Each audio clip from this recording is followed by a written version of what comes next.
Welcome to the Workers' Party podcast with Joti Brar.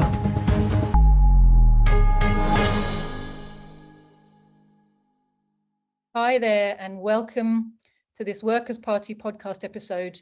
Today we have the great honour to be talking to Michael Campbell.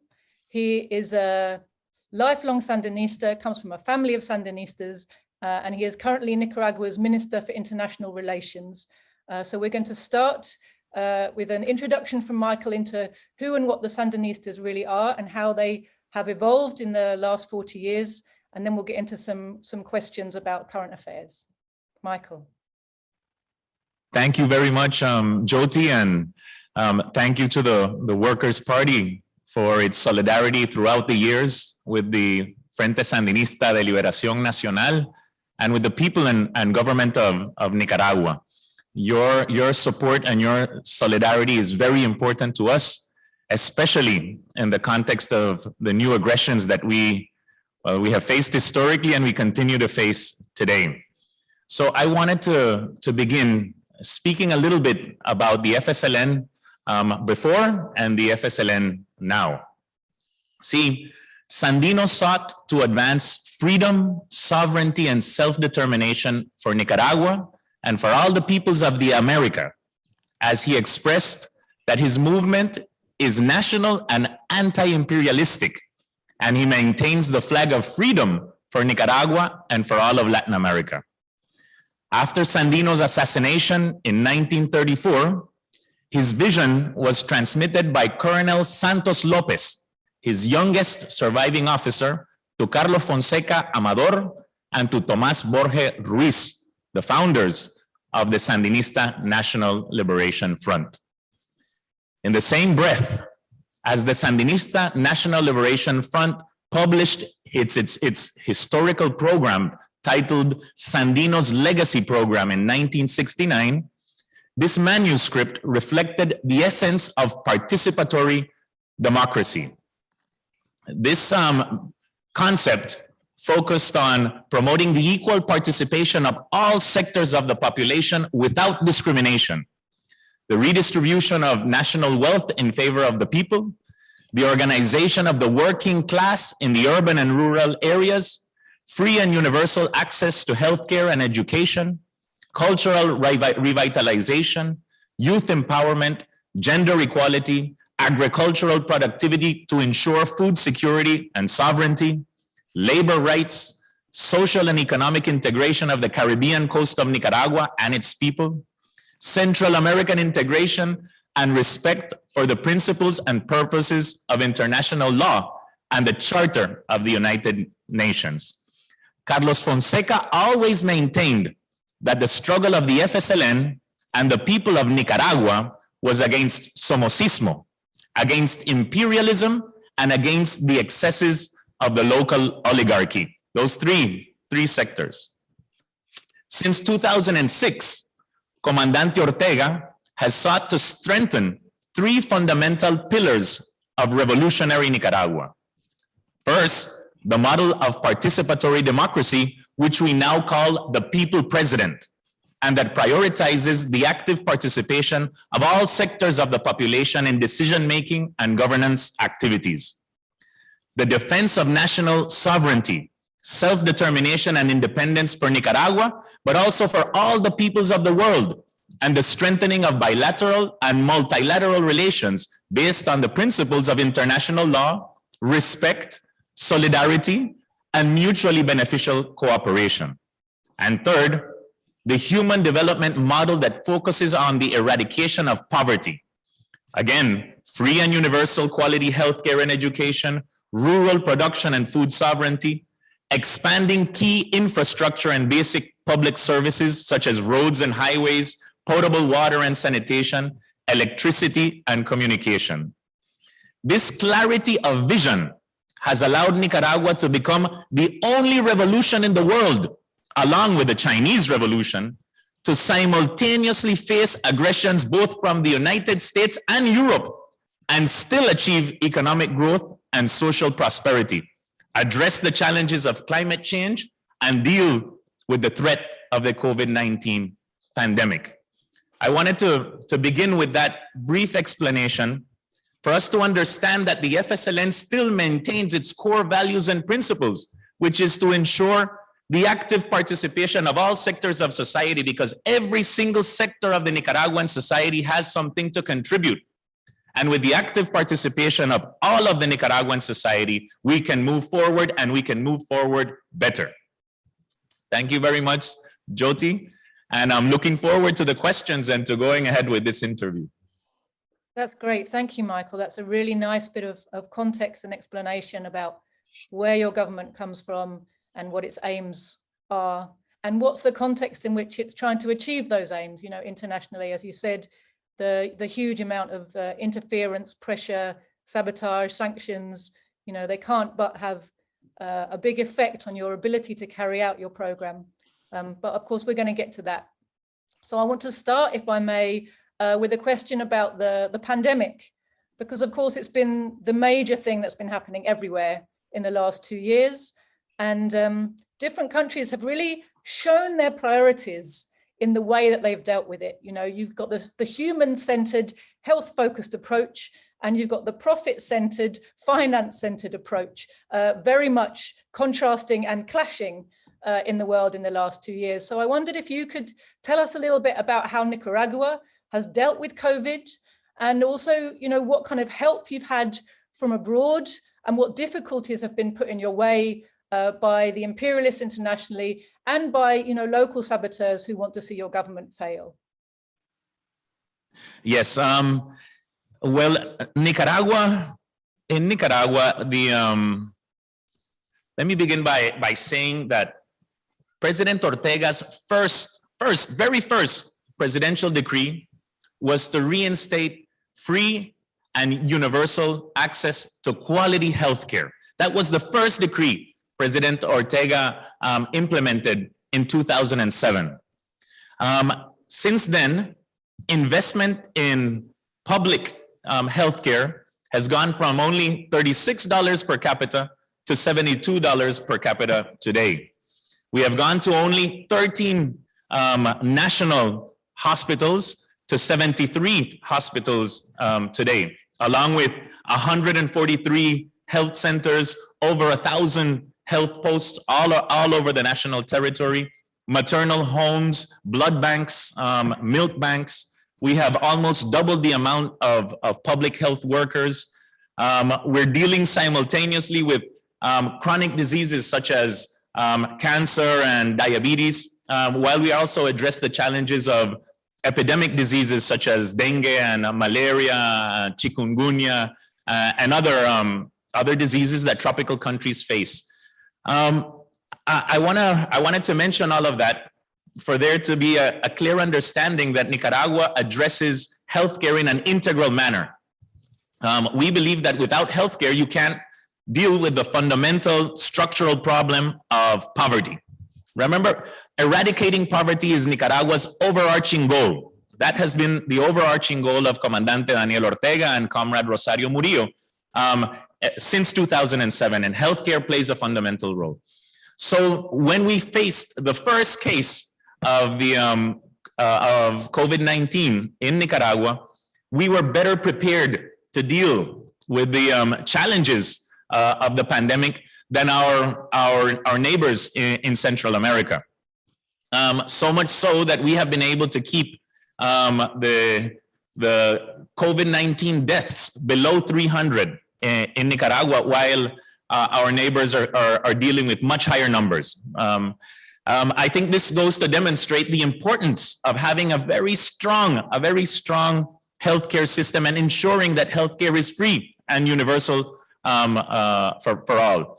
That drive to ensure free and public healthcare in Nicaragua continues today. We are still in the process of building 4 new hospitals, the biggest hospitals in Central America, and fully equipped hospitals equipped with X-ray machines and MRI machines and everything. And all of these things are free.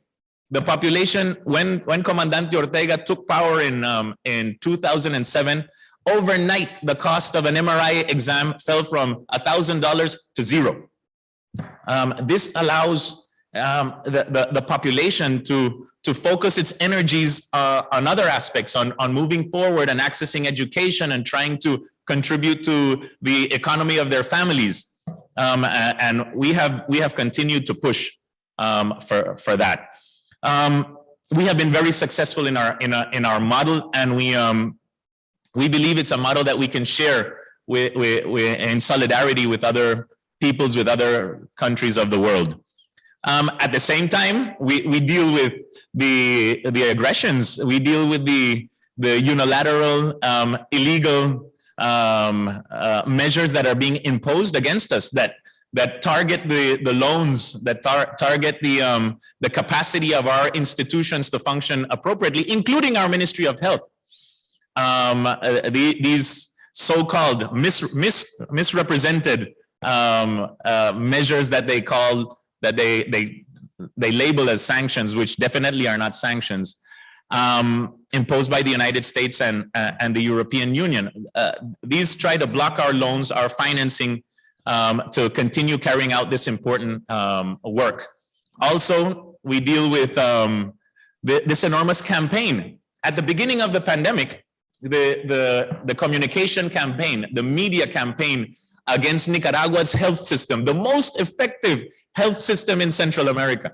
They began to criticize us, and they began to try to undermine the results, to try to inflate the numbers. They continue to do that even today. Even when the World Health Organization, when the Pan American Health Organization has recognized Nicaragua's success in dealing with the COVID-19 pandemic, this cruel campaign against the people of Nicaragua and against Nicaragua's victories in dealing with the COVID-19 pandemic continues. We have received the solidarity of several peoples and government throughout the world. To name a few, the Russian Federation has been a great friend of Nicaragua in dealing with the COVID-19 pandemic, in helping us with medication and also with vaccines. Also, the people and government of India, the People's Republic of China, the people of Cuba, they have helped us a lot. Trinidad and Tobago has also helped us. And also through the COVAX mechanism, we've received access to vaccines through by the government of France, by Spain, even the United States. I think one of the things that is very interesting about how Nicaragua is dealing with the pandemic is our willingness from the very beginning to create awareness about the importance of the vaccines. Nicaragua is vaccinating everybody from the age of 2 to the age of 95. So we're vaccinating our entire population. And we're not only providing vaccines in health centers and hospitals, but we're also doing vaccination in house-to-house visits. So everybody can have access to vaccines. We're using Soberana and Abdallah vaccines from Cuba. We're using the Sinovac from China. We're using Sputnik V. We're using Pfizer. We're using AstraZeneca. Nicaraguans have a culture of vaccination that has also been very effective for us. Right now, we're about 80% of our population has received the first dose of the vaccine. And I think we're more or less about half the population having received the second dose. If that's not a success, a victory in health, I don't know what is. And we continue to work towards dealing with this pandemic, always creating awareness, always making sure that the population have access to the quality healthcare that they need to move ahead, to continue working, to continue studying. Thank you. I mean, it's interesting, isn't it? Those numbers really speak for themselves. And yet you hear nothing about this great victory in the Western media. In fact, you hear the opposite, rumors of, terrible things happening during COVID in Nicaragua, but it's, the details are always rather murky. And clearly the imperialists have a fear of a good example, don't they? They don't want us to know that without spending huge amounts of money via, the big health corporations and insurance companies, it is possible, if you're focused on the well-being of the people, to provide really decent, secure, universal care that is really effective, that's based in the community and meets the needs of the people, not the needs of the corporations. I was going to ask you about vaccines because there's been a lot of trouble over vaccination in a lot of countries. You know, people in the West, they don't trust the corporations, they don't trust the motivations of their government. So while we used to have a very strong culture of vaccination is a good thing to prevent diseases, we now have a very strong current of people who feel strongly that they don't trust the motivations or the actions of these big companies, and so they don't want to be vaccinated. And then you have governments who want to hide their own failures of dealing with the pandemic behind, you know, the people who won't get vaccinated. So they come down really hard on those people and try to create like a schism in society, and they want workers to blame one another for the failings of the system. But if people don't have confidence in the system, it says something about the way the system's being run, doesn't it? Because what's clear is in the socialist and the people-centered countries, the people do have faith in the vaccinations and in the people giving out the vaccinations. You don't have these big, you don't have the need to mandate to people or to kind of pass kind of repressive legislation, because the power of the good example is powerful. So that's really it's really good to hear. And that, I mean, I have to say, you know, I do try to follow the news from Nicaragua. I didn't realize that your deaths from COVID had been so low. You know, so it tells you how hard it is to access good information from over here. That is a tiny number compared to your population. You know, here in Britain, we're always told how brilliant our health service is, but it's absolutely not able. It's 3/4 privatized at this point. It's not able to deliver what people need. The government has had no interest in keeping people safe. We've had 150,000 excess deaths during the pandemic. You know, if British people understood quite how avoidable that was, you know, they'd be out on the streets right now. So there's a good reason why the successes against COVID are not publicized. Instead, we hear constant slights against your government, how terrible and repressive it is, as we do against China's government, Cuba's government, but Russia's government, anybody who's doing anything, you know, useful at home and internationally. You know, we are taught to fear and look away from rather than try to learn from. Now, you spoke a little bit earlier about the Sandinistas, and I'd be really interested to hear whether you feel there's any differences in the program of the Sandinistas today as compared to 40 years ago. You know, 40 years ago, the Sandinistas came to power via armed struggle. More recently, you came back to power via the ballot box.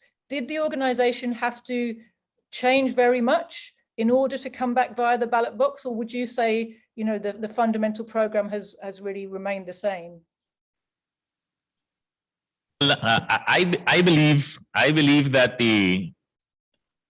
of course, a level of transformation had to happen between the moment the FSLN was founded and the struggle of the FSLN and the Nicaraguan people. From that moment and until the Sandinista revolution came to victory in 1979, it was a military movement at that time. The FSLN went through a level of transformation in the 1980s and definitely between 1990 and 2006. But the fundamental principles and also the aim of the FSLN, that struggle against imperialism, that struggle against the excesses of the local oligarchy, the struggle against somocismo remains the same. And if you follow the historical program was always based on the participation of all sectors of society, For example, in the case of the Caribbean coast of Nicaragua, Carlos Fonseca made sure that the integration and social economic development of the peoples of the Caribbean coast of Nicaragua was a fundamental part of that program. And now, since 2007, we have been carrying out the strategy for the development of the Caribbean coast. This has allowed this region that was marginalized and excluded from society for so long, to now actively participate in the development process of the country. Right now, we are strengthening the autonomy process of the indigenous and Afro-descendant people of the Caribbean coast of Nicaragua. This is very important to me because I am a Creole man. I am an Afro-descendant of Nicaragua. Autonomy also includes recognizing things like communal ownership of the land for the indigenous and Afro-descendant people, bilingual intercultural education, health that includes traditional medicine, justice administration that takes into account the traditions of the indigenous and Afro-descendant people. Of course, a drive to make sure that the Caribbean coast has access to potable water, to sanitation, to roads and highways, that we are able to elect our own communal, territorial, and regional authorities. These are things that they were contemplated in the program of the FSLN from the very beginning, and what we've been doing is strengthening them. So I think in its core, the FSLN still maintains those important values. And what Comandante Daniel Ortega and Comrade Rosario Murillo, the FSLN and the Government of Reconciliation and National Unity are doing today is demonstrating that this is the way that you move a country forward. Even after the failed coup of 2018 that destroyed the economy, that cost the lives of over 198 people, that put us in a position of economic hardship in 2019 and 2020. Now, last year, in 2021, Nicaragua recovered the path of economic growth. We were able, after defeating this coup in 2018, this destructive coup, we were able to just organize ourselves, strengthen ourselves, and prove to the world that our model of participatory democracy, our model of the people president, our human development priorities, our focus on eradicating poverty is the correct way to move forward for a country like ours. And we are doing this, and at the same time ensuring gender equality. We're doing this ensuring the participation of indigenous and Afro-descendant people. We're doing this making sure that rural producers can increase their productivity and begin to commercialize in national markets and even begin to export. Nicaragua right now is facing simultaneous aggressions from the United States, Canada, and the European Union, but we're still ensuring food sovereignty. We can feed our people even in the midst of these aggressions. That should be an example. Well, it is an example for the world, and I guess that's why we're targeted so aggressively. But that's why these are some of the things that I believe shows that there's a continuation, there's a clarity of vision, as I mentioned before, that we can call to memory from Sandino to Carlos Fonseca, and today with Comandante Ortega and Comrade Rosario Murillo, as what revolution means and what we need to do to benefit our people and to guarantee their well-being and their prosperity. And we do that every day in everything that we do. That's wonderful. And something that you say there about regional disparities and inequalities and the way that revolutionary governments address those inequalities is so important. Again, workers in the West don't understand that regional inequality is something which goes hand in hand with capitalism. It comes within the country and globally. Inequality and disparities across regions and the world are built into the system, just as the same as they're built into a local population. You'll split into rich and poor. And when it comes to regional inequalities, you know, our government right now, one of the reasons it was elected was because it was promising that it would address the big regional inequalities in Britain. And of course, it hasn't done it, and it can't do it. It makes a lot of noise and fuss, and every now and again it announces a policy and then it re-announces it a few months later. But in reality, nothing changes because it's built into capitalism. But every revolutionary government makes a point of addressing this because, as you say, it holds the country back, it holds the people back. And in order to address it, you need to put extra resources into those regions and help them to catch up. And ever since 1917, every revolutionary government has been doing exactly that. And it's really nice to hear you describing in practice what that means in Nicaragua.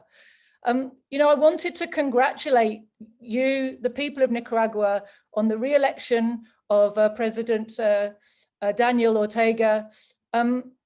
It's clearly, you know, he was re-elected in a landslide. It's clearly the popular will of the people, despite all the sabotage, despite the attempts to kind of collectively punish your people for dreaming of liberation and freedom.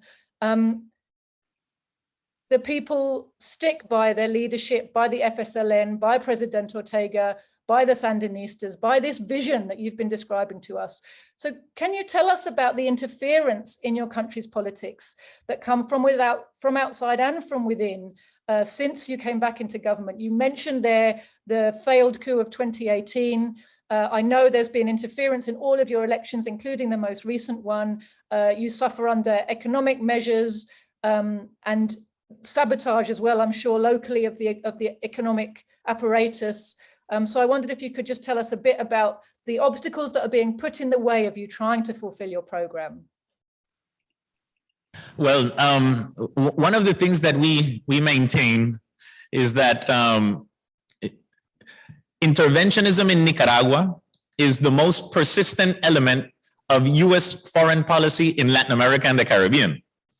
So I think we, especially the FSLN and the Government of Reconciliation and National Unity, we expect that. It's already something that we prepare for, we deal with every day. We know that imperialistic policy, that policy that seeks to enslave us, subdue us, is something that we always have to be prepared for. There are some areas that we can work, but always the goal, be it a Democrat or a Republican administration, the overarching goal is still imperialism and interference in against the people of Nicaragua.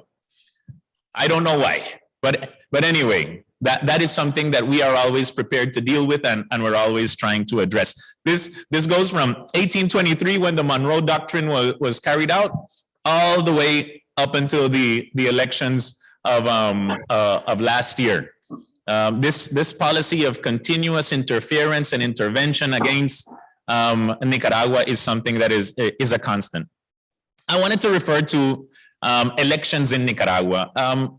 In Nicaragua, in 1979, the Sandinista revolution created the conditions for the very first time to celebrate free and fair elections in 1984. In 1987, we reformed the political constitution and we created the autonomy law to guarantee that even more sectors of the population would have greater capacity to participate in elections. In 1990, the Sandinistas, the FSLN, became the first revolutionary party that organized a peaceful transfer of power. The only one in the world that guaranteed a free and peaceful transfer of power in 1990. The FSLN remained out of power between 1990 to 2006, a period of shame in which the government, the state of Nicaragua, was dismantled, and when we fell completely under the control of the United States, various United States administrations. So I think it's important to understand that the FSLN believes that elections are a fundamental instrument to guarantee peace.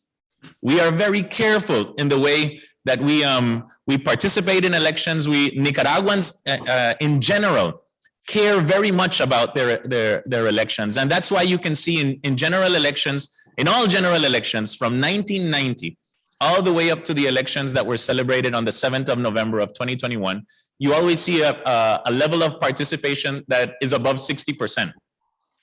And Nicaraguans celebrate communal elections municipal elections, territorial, indigenous and Afro-descendant territorial elections, regional elections, and national elections. We are always in electoral processes.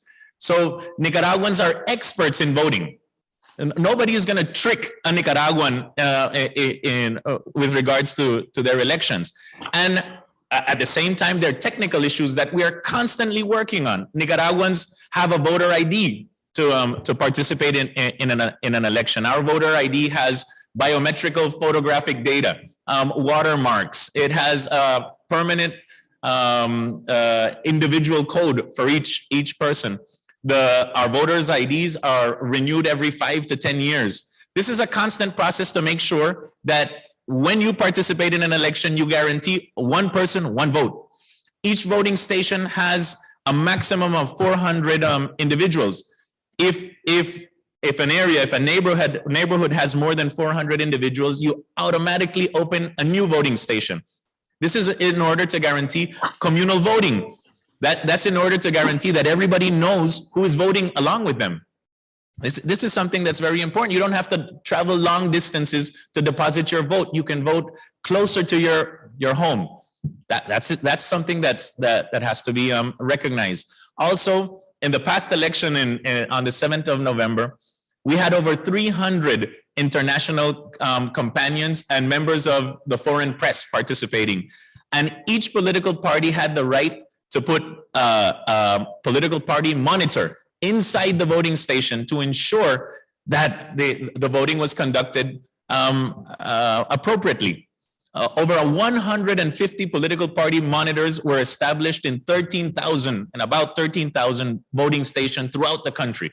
So, and this is not only in the voting station in the counting stations in each municipality, and also at the national level in the national counting center. So to claim that Nicaragua, in Nicaragua, you can easily commit electoral fraud is preposterous. I know this can happen in the United States. We have proved that, but not in Nicaragua. Nicaragua sees their electoral processes as something that is fundamental to guarantee peace, to guarantee prosperity, and to continue moving forward. So Nicaraguans have a very, very keen sense of awareness with respect to their democracy. And what we have proven on the 7th of November of 2021 is that they believe in the model of the people's president. They can see that their needs are being addressed by the government of reconciliation and national unity. They can see that Comandante Daniel Ortega and Comrade Rosario Murillo are in touch with their needs and are constantly creating new opportunities, helping them to deal with the challenges from the communal level, from the level of the family, all the way up to the national level, where every Nicaraguan has the right to participate on equal footing.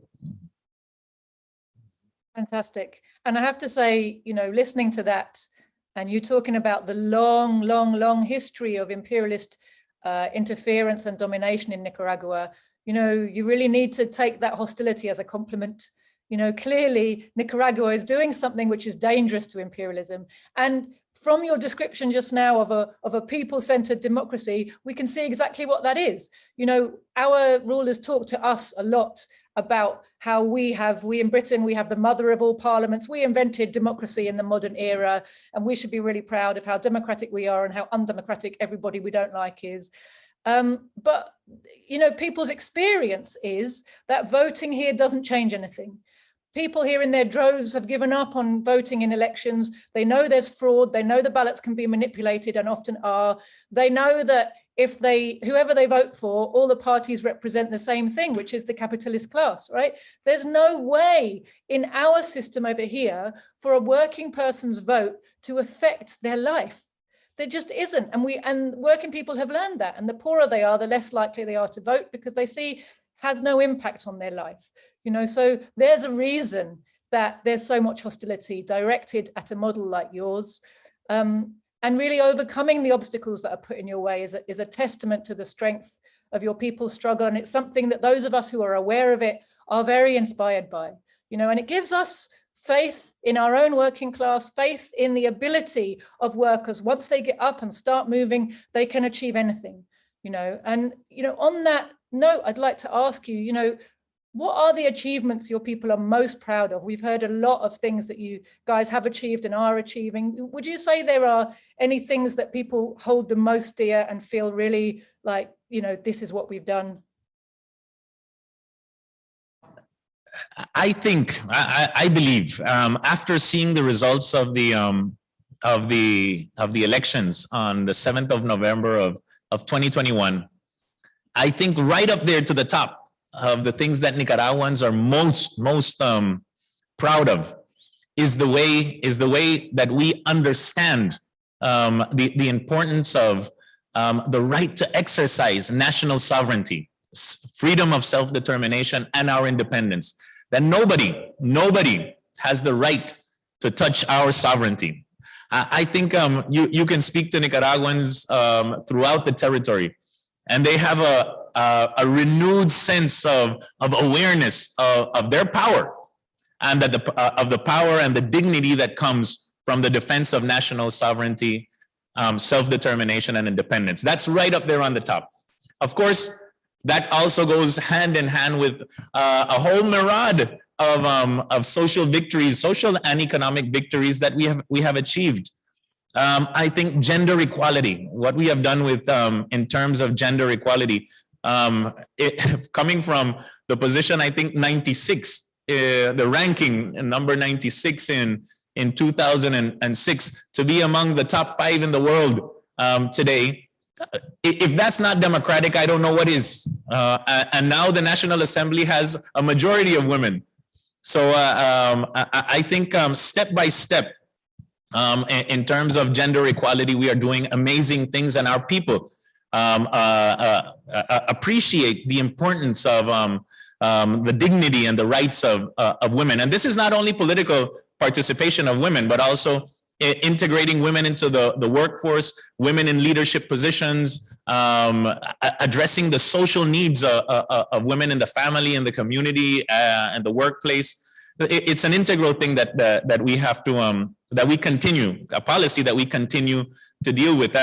We're constantly finding new ways with creativity and innovation to make sure that that policy of gender equality can continue to be strengthened. We're also very proud of our model of citizen security. Our model of citizen security is community based.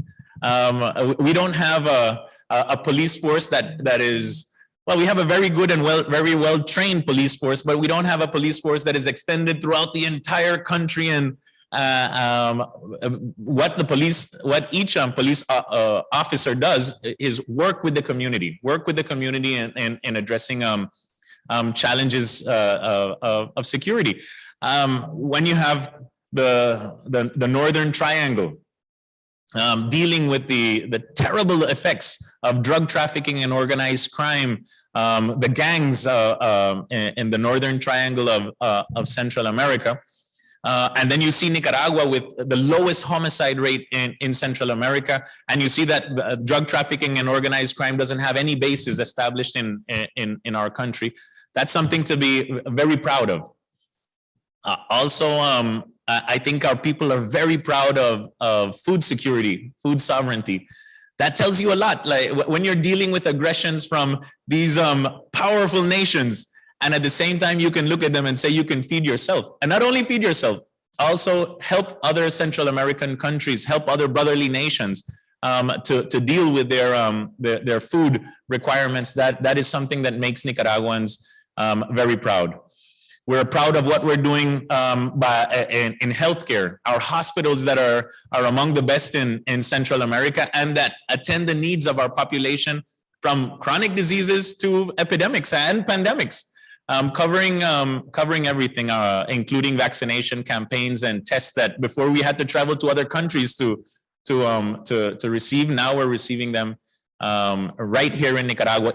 Even other countries are coming to Nicaragua to receive healthcare, and that goes to show Nicaragua's solidarity with the world. In terms of education, education in Nicaragua is also free and universal from 6th grade all the way up to university level. I think that's something that we need to speak more about. we're always investing more and more into guaranteeing improved quality for our education system throughout the whole structure. Right now, between 2006 and today, we've built over 8,000 highways and roads. Nicaragua has never been connected as much as it is connected today. And we have the best highways in Central America. And I think we're the 5th best highway in Latin America and the Caribbean. And these highways connect the Pacific coast with the Caribbean coast. Where I'm from Bluefields. Bluefields used to be considered basically an island. You could only access Bluefields by the river or by plane. Now you have a highway that takes you all the way to Bluefields, from Managua to Bluefields in 6 hours. That opens up a whole world of opportunities for your people. Potable water and sanitation have increased dramatically in Nicaragua. I know for some of your audience, I imagine the concept of potable water is, you consider it something that just comes with everything, but only a few years ago, many communities of Nicaragua didn't have water. You couldn't open the tap and have water. Now we have quality water, almost coverage above 90% throughout all the country. Electricity and telecommunications are also something that are amazing, and that help people to study better, that help you to access healthcare better, that help you to produce better, to commercialize better. So all of these things are fundamental achievements that people know of. People know of these things because they can touch them, they can see them. So Nicaraguans are very proud of that. We're proud of that, and we're proud of so much more that we've been doing. And I repeat, the model of the people's president is the basis of this. It's not a government telling you what to do. You're participating in defining the human development program. You're participating in every aspect, in designing, in organizing, in planning, and implementation. The people are the president of Nicaragua, truly. Beautiful. And that list, that phenomenal list of achievements from the last only a short period of time, really explains why it is that the people stick with the government and the present system no matter what. You know, a couple of those things really stood out to me when you were talking about women in particular. Obviously, I mean, I am a woman, but you know, it's something very close to my heart. I'm very conscious that a real mass movement always has women at its heart. To be a real viable mass movement, you have to be based around working class women, because they're at the heart of community, family, social life. You know, and if your movement is not attractive to women, it's not going to be successful. And that's something that I really noticed when I've been to Latin America, and I've lucky to have been a few times, not as much as I would like. But when I go to Latin America and when I meet representatives of Latin America and other parts of the world, it's very noticeable to me how many of them are women. How many women politicians, activists, you know, community workers, ambassadors are being produced by the socialist countries and the socialist parties in Latin America. It's very noticeable, and it really speaks of the vibrancy and the mass nature of your movement, that you're deeply rooted in the community in order that so many women are coming up through the ranks. You do not get that unless it's coming from the bottom. I know that from experience. And just, you know, you were talking about the importance of sovereignty, of independence, and it reminded me of a quote by the great African-American Paul Robeson, when he said, and I might get this slightly wrong, but basically the people's will for freedom and liberation is stronger than atom bombs, he said. And, you know, everything we've seen from what you've been telling us about Nicaragua really underlines the truth of that statement. And it makes me wonder, what is it that Nicaraguans are actively doing to defend their gains? We know that you're proud of everything you've done, but we also know that you come under constant and unceasing attack mostly from outside, but also from within. How do you defend everything that you have gained? Like I said, the model of the people president makes sure that people participate in every single level of decision making. That's key. So it's Nicaraguans are defending their own victories that they can feel close to their heart. Of course, Nicaragua is we're a small but brave country, and when we have to deal with the onslaught of the corporate media campaigns, of course, the truth about Nicaragua gets obscured. We have to deal with the lies that are propagated by the imperialist powers, but also by the lackeys of the imperialist powers throughout Latin America and the Caribbean. We can try our best to transmit these the message, the truth about what's happening in Nicaragua through these channels, but most of the time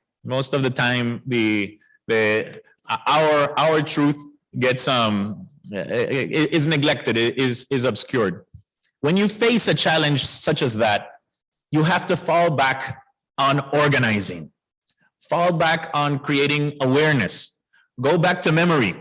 That's the most important thing that I think we have been doing even more now after 2018, faced with the coup. We have reminded ourselves of what our fundamental struggle is. What is the principles of our struggle? Who is the usual enemy? Who has always been the usual enemy? And how we must prepare to continue moving forward. So that level of organization, of building awareness is a constant in our society. And it's not only a question of increasing education, enrollment in the different levels of education, is to talk to the people, to the communities, to parents, to the families, to explain to them the importance of education. It's not only a question of spending more in health.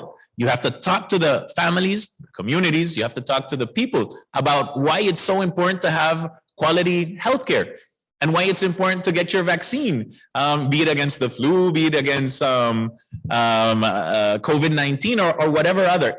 It's a constant effort of creating awareness. And I think that's where internationally, that's where the solidarity with Nicaragua plays such an important role.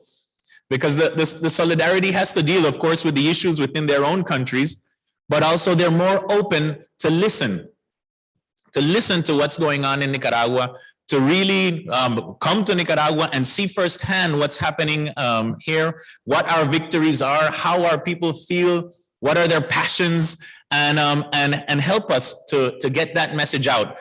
And we have been working with that, and we have seen amazing examples of solidarity in Europe, in the United States, in Latin America and the Caribbean. Amazing examples of solidarity, of respect and recognition to the Frente Sandinista for its historical struggle, and an openness to continue working. I think that's what you have to do. You can't. We don't have the resources, and I don't even think we have the intention to try to change the narrative of CNN or the BBC or any of them. The information is available. The truth about Nicaragua is there. If you want to change the narrative in your own to your own agenda, well, that's up to you. But here in Nicaragua, we will organize, we will prepare, and we will be committed to our fundamental principles and values and move forward and continue achieving the victories that we have been achieving since the Sandinista revolution. Fantastic. You said there something about the lackeys who underline and act on behalf, underline the message of the imperialists and act on their behalf locally. And you reminded me about the Nicaragua's recent withdrawal from the Organization of American States. I wonder if you could tell us a little bit about that. My understanding is that essentially that organization has really become a mouthpiece for US imperialism in your region, and it was used to try to justify an attempt to overturn the most recent election result. Is that essentially a correct understanding? That is correct, but not only against Nicaragua. The OAS has been a ministry of colonies from the United States from its very beginning. It's only an extension of the Monroe Doctrine, and our participation in that would be contrary to the principles of the revolution. The OAS basically supported the 2018 coup against Nicaragua and continued to attack Nicaragua throughout that period. But even before that, they were constantly attacking any progressive government that sought to have an independent development model. If you don't align yourself with the policies of the United States, then you are an enemy of the OAS. A completely manipulated, embarrassing organization, and where you have countries that gang together to try to attack fellow nations in Latin America. We began to realize that participating in the OAS was just guaranteeing that you have more resolutions and more declarations against the people of Nicaragua. The people of Nicaragua are moving forward, are achieving important victories that not even the United States is achieving, and yet we have to sit down in this organization and listen to all these attacks that are organized, targeted against us. So again, in a demonstration of national sovereignty, self-determination, and independence, we decided to denounce the charter of the OAS and begin the process of withdrawing from that organization. And every day since, we have begun to count. Okay, we have only X amount of days to be in this organization, because it takes 2 years to withdraw from the OAS. And we're counting down. Every day we're counting down when we can leave the OAS. It's what the OAS did in the case of Bolivia, the brotherly nation of Bolivia. That just demonstrates how far that organization will go to try to undermine progressive governments that just seek to exercise their national sovereignty. So we decided that Comandante Ortega and Comrade Rosario Murillo decided that enough is enough. Our people have had it with that organization, and instead we will continue strengthening Nicaragua's bilateral relations with our sisters and brothers in Latin America and the Caribbean, and working with organizations that better reflect our identity, such as the Community of Latin American and Caribbean States, CILAC, the Association of Caribbean States in the Caribbean, with CARICOM, with the Central American Integration System, and other regional organizations. Cuba did it. Well, Cuba was expelled, and then afterwards the OAS tried to invite Cuba back, and Cuba said no way. And Venezuela a few years ago also withdrew, and Nicaragua just says enough is enough. And if the OAS continues with that practice, I am sure other sisters and brothers governments in Latin America and the Caribbean will also withdraw from that shameful organization.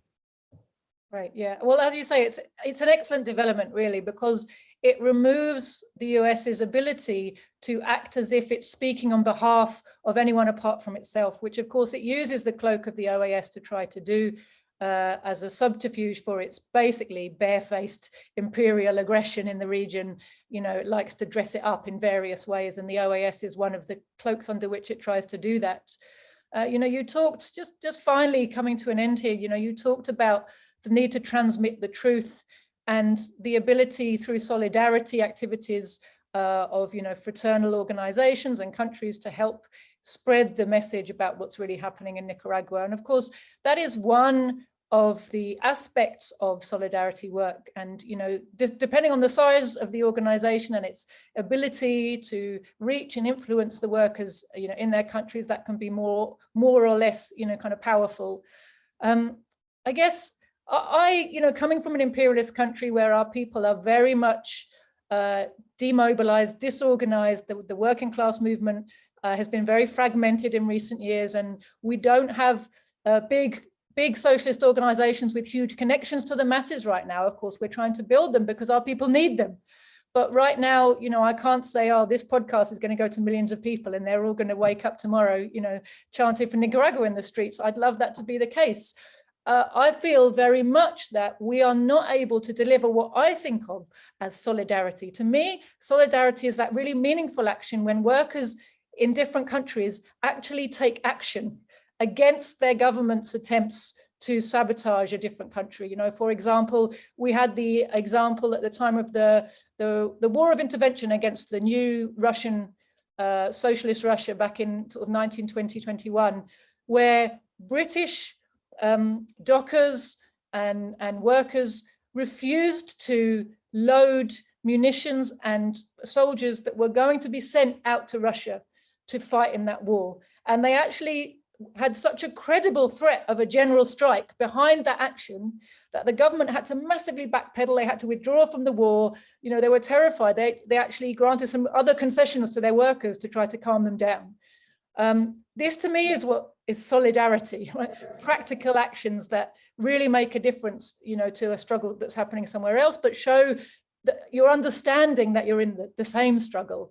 So, you talked a bit about the kind of propaganda war, but, what other international solidarity do you receive, and how does international solidarity make a difference to you in your struggle against the imperialists? What type of solidarity is really useful for you guys? To us, every single grain of sand is important, and you can. We believe that every single contribution that any member of the Solidarity with Nicaragua can make is important. I don't. You shouldn't believe that you have to do something groundbreaking like organizing a general strike or things like that. I think every single thing that you do to get Nicaragua's message out is important, and we value that incredibly. Right now, we deal with the illegal unilateral measures, the so-called sanctions that are imposed against the people and government of Nicaragua. Lending your voice to denounce those measures go a very long way. The war is a communications war as well. So if you can write an article, if you can organize a webinar, if you can make a podcast, if you can come out on the radio, if you can attend a television program, if you can organize visits of delegations to Nicaragua to see firsthand what's happening in our country, these things are efforts that we appreciate very, very much. We value the work that the Solidarity does, and we are also trying to organize better to make sure that we can attend our Solidarity. So you can have firsthand information of everything that we do. Because if we can provide you with good information, then you can help us to get that information out. And it's a step-by-step process, but the important thing is to be consistent, to be systematic. And that's something that we want to continue doing. So like I said, every single thing matters. Every single effort matters. It has value, and we appreciate it very much. Thank you. Well, that will certainly hearten our members and listeners who are tuning into this, that there is something, even if it's a little thing, that they can do.